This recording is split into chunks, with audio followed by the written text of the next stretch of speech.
एक अदालत में मुकदमा था 2 आदमियों पर, हाथापाई हो गई, लठ चल गए, खून बह गया।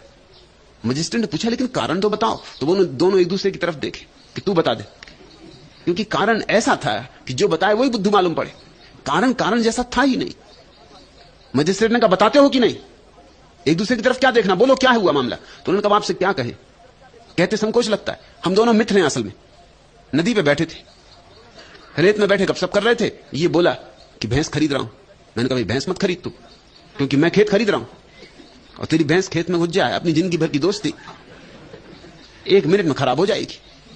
मैं बर्दाश्त नहीं कर सकूंगा, मेरे खेत में तेरी भैंस, मैं बर्दाश्त बिल्कुल कर ही नहीं सकूंगा। तू मुझे जानता ही कि मैं क्रोधी आदमी हूं। तेरी भैंस को भी ठिकाने लगा दूंगा, तुझे भी ठिकाने लगा दूंगा। माना दोस्ती अपनी पुरानी है, छोटी सी बात पे क्यों खराब करना। काहे को भैंस खरीदना, कुछ और खरीद ले जिसमें कोई झंझट ना हो। मगर वो भी जिद पे पकड़ गया, उसने कहा मैं भैंस खरीदूंगा। तू कौन है रोकने वाला? तुझे अगर बहुत डर है तो खेत मत खरीद, और भैंस है तो भैंस है। भैंस का क्या, कभी घुस भी जाए। अब कोई 24 घंटे हम भैंस के पीछे थोड़ी फिरते रहेंगे, और घुस गई तो क्या बिगड़ गया।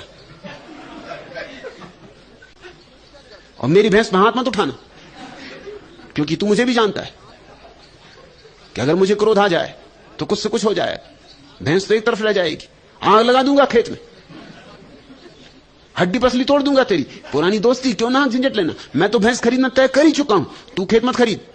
बात बढ़ती चली गई, बात यहां तक बढ़ गई कि एक ने कहा कि मैंने वही रेत में हाथ से लकीर खींच के कहा कि ये रहा मेरा खेत, कोई घुसाए भैंस। और इस ना समझने अपनी अंगुली से इशारा करके एक दूसरी लकीर खींच दी, कहा ये घुस गई मेरी भैंस, कर ले कोई कुछ मेरा। अब फिर अब आगे बाकी हाल तो आपको पता ही है।